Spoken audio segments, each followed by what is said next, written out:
Hi guys, what's going on? This is Namcraft. Welcome to this is a Starcraft English commentary. I've not been casting a lot of games these days. The ASL is going to take a break because we're going to be waiting for the group nominations for the round of 16. Therefore, there's not been a lot of activities in the Starcraft professional scene, but I've been playing a lot of ladder games on my stream, and I hope you don't get too flabbergasted with that because I suck. I'm so bad with it, but.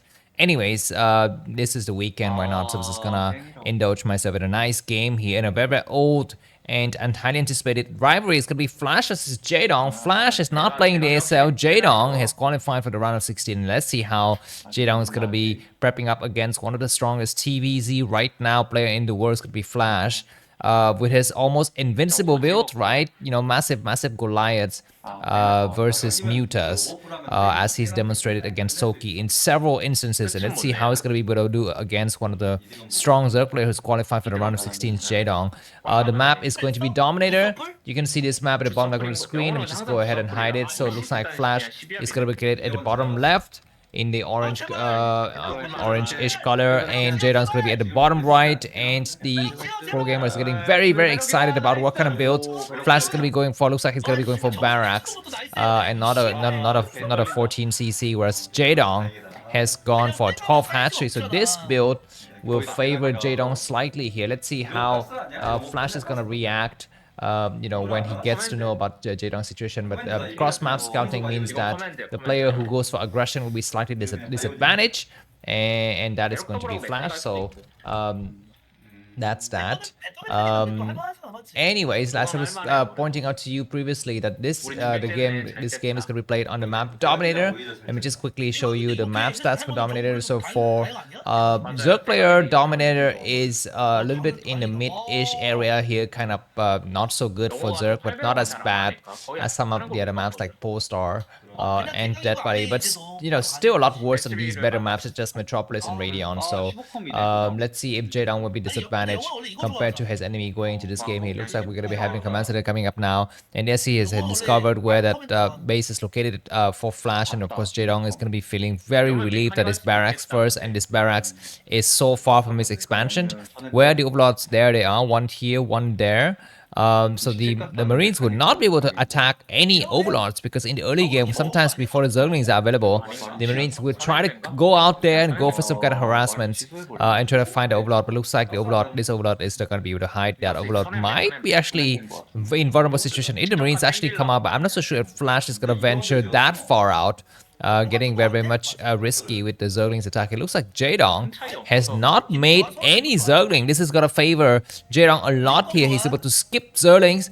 The first Marine is started moving out. You can see it out in the middle of the map. And of course, I think the drone has already escaped the area. So, okay, that is the Marines, guys. So that is going to be just an SCV. This SCV is going to try to check for the various places on this map. This other SCV is going to get chased back. The SCV will die. Very, very good micro from Jaedong, but he allows SCV to live because he wants to go back and mine. He doesn't want to waste too much time. Okay, looks like Jaedong doesn't make any Zerglings.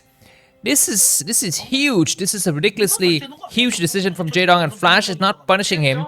And looks like Flash is going to be going for the very standard bio build here. He's not going to be going for his signature Goliaths, 3-factory Goliaths build.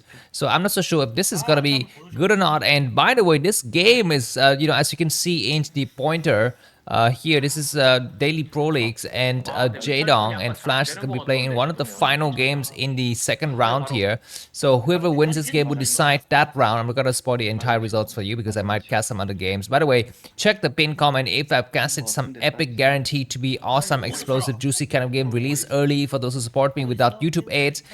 Not YouTube ads, YouTube ads. They will be mentioned in the video descriptions. If you have not, then there's gonna be nothing in the video description, so go ahead and check that. But anyways, if you bought me coffee in the last 30 days, you will get access to those free, free wins, free gifts, guys. Just like, Tyson was gifting of some free wins, and also who was the other player? Somebody like Sack, I think, was gifting a free win to, was it Queen or somebody like, maybe Jaedong? I'm not so sure. I have such a short-term memory. But anyhow, look at this game. This is gonna be almost the 5th-minute mark of the game now. And Jaedong is 26, apply flash is 36, but Jaedong has got his 3 hatches coming up and a 4th one. Look at Jaedong's powerful economy coming up here. His spire, of course, will complete, and Flash is not attacking or applying any kind of pressure for the entire game. Jaedong is very happy with his 4 Zerglings. He's made only 4 Zerglings, and he's allowed them to comb the map and just to be sure that Flash cannot move out the Overlord. Is nicely positioned here. Flash is playing a very turlish build, which is kind of expected. He used to be like this in the old days as well. He just doesn't care about the other guys, macro economy. He says, you know what, take the entire map, I don't care. And I will still come out and kill you in a minute of the game. Of course, that is TVP. That's a different matter, a different meta. But this is TvZ. If you allow the Zerg to gobble up the entire map, he will rush the Defilers. And once Defilers and Natus Canals are out, your odds of winning the game just significantly decrease. So Flash actually need to go out there and do some kind of damage to enemies. We are looking at Flash's screen here, Flash's vision. You can see that he doesn't know anything about the various locations on this map. The bunker goes up, Flash will try to defend. He will scan at some point in the future. I think he scanned once he saw the creep. There's going to be turrets in the main. Looks like the Mutalists are not here. That SCV is way too far out. Looks like the Mutalists arrive at the front door, but the bunker's going to be able to help here. So that's good. Looks like there's going to be 2 turrets at the ramp. You need to have 2 turrets at the ramp, 2 at the main, and possibly more. Mutalists got to come out. The SCV is not sniped, so Flash will be able to complete his turret, and it looks like the rest of the Marines gonna move out. This is a perfect timing for Flash. He says, you know what, come and take my base. I will go out there and just try to snipe those Zerglings and try to find that base of yours. And finally, now we see the omnipotent, the omniscient vision of the commentator, and we can see that Flash doesn't know about that base yet. It looks like there's some small Marines skirmishes between the various players here. Flash has not taken any economic damage in his main base. Of course, Jaedong has not either. He's not built a creep colony. He's built only drones, 4 Zerglings, Overlords, and the rest is all Mutas. And this is very, very nice. And looks like Jaedong want to make sure he's going to be able to snipe any kind of, stray units, and he gets 1 Marines for free.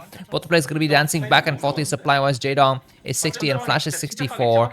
And very nice economy and very healthy drone saturate for Jaedong. Look at the third base. Huge amount of drones, and now Flash scans, and he's so disadvantaged. He doesn't see any bases at the top left and bottom right, so you can suspect that something is on the other side of the map. And let me just quickly show you the map, what it looks like. So this is this is Flash's vision here, and he doesn't know about this map right here. This location. He only scanned that one and that one. So anyways, let's see how the game is going to progress from here. It looks like the Hydrogen is going to be coming up. Flash is still dancing in the map. Of course, this is nice because he's not lost any significant amount of Marines. Because in the mid game, the Zerg like to corner and capture individual Marines who are out of position, just like this. But nice attack from Flash to drive Jaedong back. But Jaedong gets 3 Marines in a huge attack. Looks like +1 weapons is done on the Marines, but nothing yet on the Mutas. The Mutas are still on just 0-0. There's a single very damaged Mutas. You can see it. That Mutas died. Another Mutas have died, so 2 died already. We're going to be having only 9 Mutas remaining from Jaedong, but Jaedong is rotating his witches very, very nicely. He's going to keep some of the weak ones on this side of the map, and he's going for a surround. Look at how Jaedong is maneuvering his forces coming from all corners. He's going to come in from both sides, but this group of Marines is quite large. It's not a small amount of Marines. He comes with even more Marine. He gets some Mutas, but the rest of the medics are actually not supporting and surrounding from the other side of the map, and Flash could not get back. He tries to come out. He needs to return with his medic. He will return with some of the medic, but looks like they all die, and looks like overrunning of the situation here from Jaedong with a huge amount of Mutas. SV coming out to support. Would able to block here. They need to block. The turrets going to be falling very, very quickly. Not enough turrets to cover for so many Mutas. This is a huge, huge investment in Mutas by Jaedong, and Flash has GG, the #1 player in Starcraft broodwar in Korea today has GG. Thanks for watching. See you soon. Bye-bye. On this side of the map, we're going to be having a single creep colony. We're going to be having Zerling trying to support from the back. The Mutas need to engage themselves so far. Looks like we're going to be having another group coming out here, and Jaedong's going to kill it, but these attacks need to start now. He starts to go for the attack on the sunken colony, and it looks like Jaedong, we need to get there on time, and okay, at least the sunken colony fall, but these Marines is going to try to hide. He's going to try to snipe the hatchery. He's stimming hard to snipe the hatchery, but Mutas is going to be coming from the southern side. Very, very close. Looks like the hatchery is very close to dying. He's going to try to attack the Mutualist. I would just say rather, focus attention on the hatchery. The hatchery lives. The hatchery lives with 39 out of 150, 1250 HP, and that was ridiculous defense. And I think a kind of a mistake from Flash. He does go for another scan.